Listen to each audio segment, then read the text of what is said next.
You're listening to Unfiltered, real talk about sex and love with Ashley and Heather. And today we're going to be answering questions from women who think that they're done with their marriage. And so this isn't surprising, but we get quite a few questions about this. And again, a lot of times when we receive these emails from women, they're several paragraphs long. And so we do our best to trim down the questions, but want to give enough context to be able to answer it well. Yeah. Okay. So these are longer questions because we want you guys to hear that. And I'll just jump right in. I'm 62 years old and found out about my husband's porn addiction over 6 years ago. He had disclosed to me that he had been masturbating and using porn since he was 12 years old. It was devastating. We've sought help in many areas from our church, groups, and counseling. The problem? My husband has never been able to achieve sobriety ever. He has never stopped using porn and masturbating. I don't know what should happen now. If anything, I feel exhausted, trapped, and beat down from this life. This makes me so sad. So two things. This sometimes happens. This sometimes happens where somebody just does not change. That is the reality. And the answer is not easy. But if this is the reality, that let's say this is going to be how it is for the rest of your life, you've been trying and it's not ever going to change, then your question is, do you want to stay in this marriage or not? Do you want this to be part of your life? And to say, in order to feel safe and stay in this marriage, I need you to not look at pornography, and I need you to be healthy, and I need you to go to group. But at the minimum, I need the masturbating and looking at pornography to stop in order for me to feel safe in this marriage. And if you choose to continue to do it, then I need to do what I need to do in order to feel safe. And so you're going to have to pursue separation or whatever that looks like. For some, it might be, I'm going to stay in this marriage, but we're not ever having sex if you're not sexually healthy. So we are going to live in separate bedrooms. Or it might be, I'm moving out because I can't be in the same house and have the emotional pain of you choosing this behavior over our marriage. And so that's going to be up to the individual. And I would encourage everybody who's listening to this episode to go to the main Pure Desire podcast and listen to the episode we did on divorce. And we'll put that in the show notes for you, because I think that then that will give you a whole episode about that. The second thing I was going to say is, because somebody has gone to church, groups, and counseling, I would want to make sure that those are people who are equipped to handle that. Because just because you have tried groups, have tried counseling, it doesn't mean that it was the best version of that for you. And so if you haven't specifically had counseling with somebody who is CSAT, a certified sex addiction therapist, for his struggles, and somebody who's APSATS trained or has partner sensitive betrayal trauma training, then make sure to try that first too, and you can say, we're going to take a pause on being sexually intimate or maybe even physically in the same house. We're going to take a pause on this, and we will seek help over the next year with people who are trained and certified. And then we'll see where it goes from there if we can reconcile this marriage. So make sure that the help you actually got is legitimate. They're trained, they're specialists. If you have, and this is your reality, then your question would be, what do you want to do? Yeah. We've gotten this question from women at conferences where we've actually been at a conference for the weekend and disclosure happens, which we don't ever recommend, and then women are like, I'm done. I'm going to go and see a lawyer this week. And our recommendation usually is that if you can hold off, if it hasn't been something like physically with another person or anything that's against the law, if you can, even for just the partner, if you can get into a Betrayal and Beyond group and you have the support of other women who are walking a similar path as you, that we always recommend that they do that first. Because it is one of those things that if you haven't, like you said, if you haven't gotten the help that's the right kind of help, or even help that's specifically for her, for the betrayed partner, then you might be able to gain some healing through that process. But ultimately, when it comes to this kind of thing where it's like, he's not changing, I don't know what we're doing, I feel depleted, I feel trapped, what now? Then the ultimate question, like you said, is, am I going to stay in this marriage? Yeah. And you don't have to be paralyzed in the thought of, am I going to divorce him or not? It's okay to just think of your next step. My next step is I need to find the right kind of help. I need some separation, and I need to give this a try, and then I'll decide what the next thing is. It's okay to just do one step at a time and to verbalize that. Say, I'm not going to make any promises.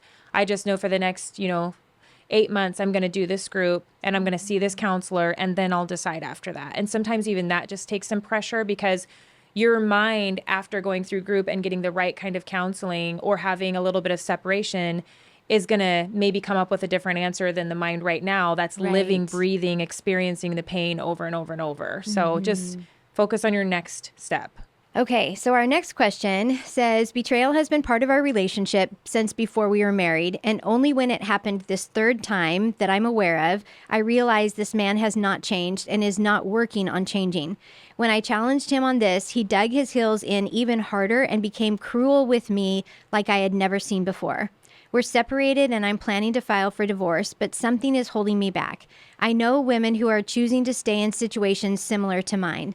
I have peace with God in my heart about the decision to go. I feel there are biblical grounds for divorce in my case, but I'm just scared to officially pull the trigger. That can be really scary, really scary. And even if you've seen behaviors and you're confident that this is not the marriage that God wants for me, and I feel peace at my decision, it sometimes is really hard to decide something that's going to be so permanent. Yeah. And she doesn't say whether or not they have children or anything, because going through a divorce with children is a whole other beast for sure. But even just getting to a point where it's like, this experience that I'm having with this person who's hurting me and is so terrible and he doesn't seem to want to change, that's horrible. But then the unknown of being my only financial support, or what is this going to look like, or if we separate, where am I going to live, how am I going to take care of my kids? There's all kind of unknowns that exist in this situation. And so I feel so bad for her, and yet I could understand why somebody wouldn't want to pull the trigger, especially if you are financially connected to this person and don't have any other support for, on what it's supposed to look like after your divorce.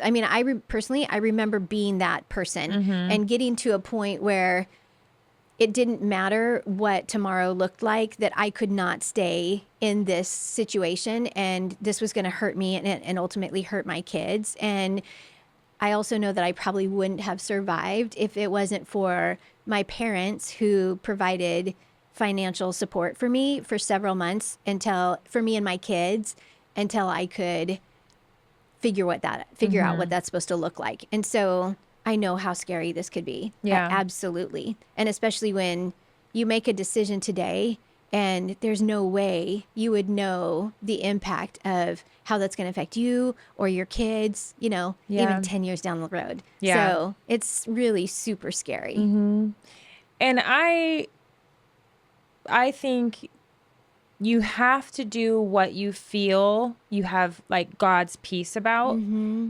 because no matter what, it's going to be hard. So if you stay in a marriage, but you feel strongly that's where God wants you to be, then it's easier to navigate the hard things because you're sure of your decision. If you decide to leave a marriage and you feel that you have peace about that, then when it gets hard, because they'll both be hard, you still know that you're doing what's best and the right thing, and you can trust that it will work out. You can trust that things will be okay. And we have both experienced that.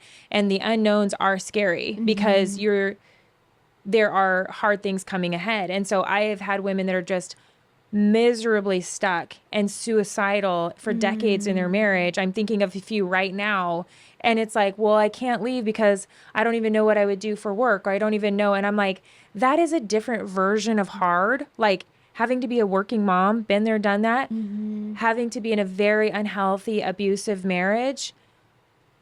They're just different versions of hard, but I personally will take this version of hard because this one is harming my kids. It's harming me to the point where I don't even want to be alive anymore, even though God has so much purpose for me on this earth, And so It's never going to feel easy. That's what Yes. it will never be easy. It's going to be hard. But lining out all of the what ifs, what if I stay, what if I go, lining out where are my obstacles, lining out what's keeping me stuck in fear, and then trying to create a plan, talking it through with people that you trust and love who can mentor you. I think that helps. Yeah. Or maybe just taking the very next baby step. So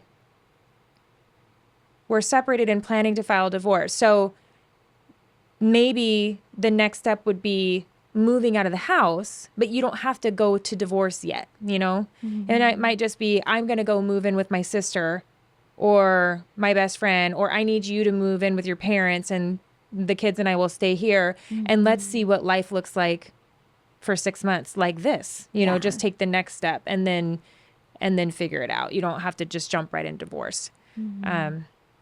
Yeah, that's a tough one, but have a group, have support, have a counselor Right. for sure in all of this. All right. Our last question is, we had set a boundary against porn before our marriage. Since finding out about his secret porn use, why should I stay and give him another chance when he already broke that boundary? So this can happen. You know, you've got some people who know about porn use in their marriage for years, even before they're married. And then it's just like the slow water drip, like they're finally tired of it. And it's the straw that broke the camel's back. And then there's others where it's like, we signed a covenant. We made a covenant with each other before God and our family. And so why do I even need to give them another chance? This is what we agreed on. You don't have to. That's what I would say. But in my opinion, personally and professionally, divorce can always be an option. And so I would say take it slow, do one thing at a time, and at least, make sure that you weigh through all of the if you stay, if you go, pros and cons of that. Because if this person that wrote the question was not having any hesitations, I don't even think we would have this question. I don't think somebody would send this question to us if they were just like, nope, done. You broke the covenant and we agreed and I'm getting divorced. There's something that put a pause in this person who sent this email to us that says, why can't I just leave this person if they broke a covenant? And so, covenant's not the word they're using, but that's what I keep using. And so I would say, what is the harm? You know, if there's real harm, like physical harm, illegal, like you said, Right. sleeping with somebody, like those are things that can be actually like harmful physically to your body, financially, legally.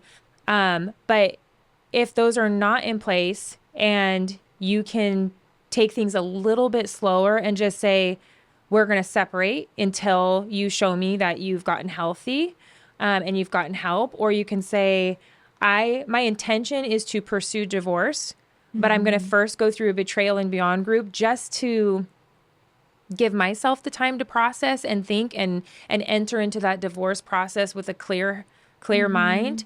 And if something along the lines happens to change my mind, then I would be open to it at that time. But just as of now, my intention is to heal from this betrayal and then pursue divorce. And I would think it would be good for you to do your own recovery. There's nothing wrong with that. So I'm not going to tell her she can't, or he, that this person can't pursue divorce right away. But there's so many couples that think they want that, and then they go through our programs, and then they are so thankful they did because their life is radically changed. They have the best marriage they can ever imagine because they went through this process, and they're so thankful that they didn't get divorced. And so the hope that I can offer that if your spouse is willing to get help, you can actually end up coming out of this with a better marriage than you can ever imagine if you're both willing to lean into it. Yeah. And this is the way that she writes this question is makes me think that this is maybe new, that that she might be fresh into discovery or disclosure.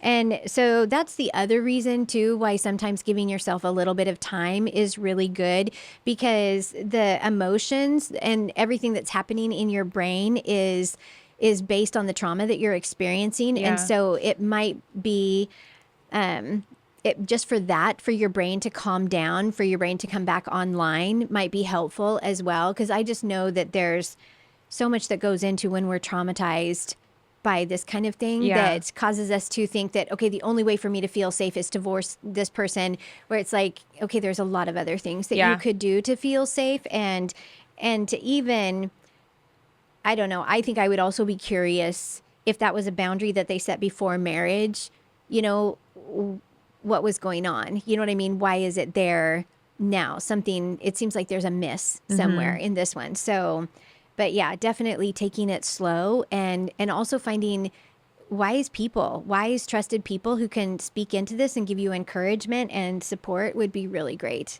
Yeah. You don't ever want to look back and say, oh, I responded out of my fight, flight, or freeze reaction. Like that was very painful. And so I just fled. You don't want to look back. You always want to say, I did the right thing. I did the right thing in divorcing that person, and know that you're making an intentional decision, not something out of trauma. Right. And for a story, I had a woman that came to me, they had been married 17 years, and she had said, I was told by the pastor to do this Betrayal and Beyond group, but I kicked him out of the house. I've already called the realtor. The house is on the market. I'm selling the house. I'm divorcing him. And I encouraged her the same thing that we just said. Well, can you wait 9 months to divorce him and first just go through this so at least you're in a healthier state, so you're not layering betrayal trauma on divorce trauma. Right. Like just kind of get yourself grounded a little bit. And still to this day, it's been like 9 years. They're still married. They renewed their vows and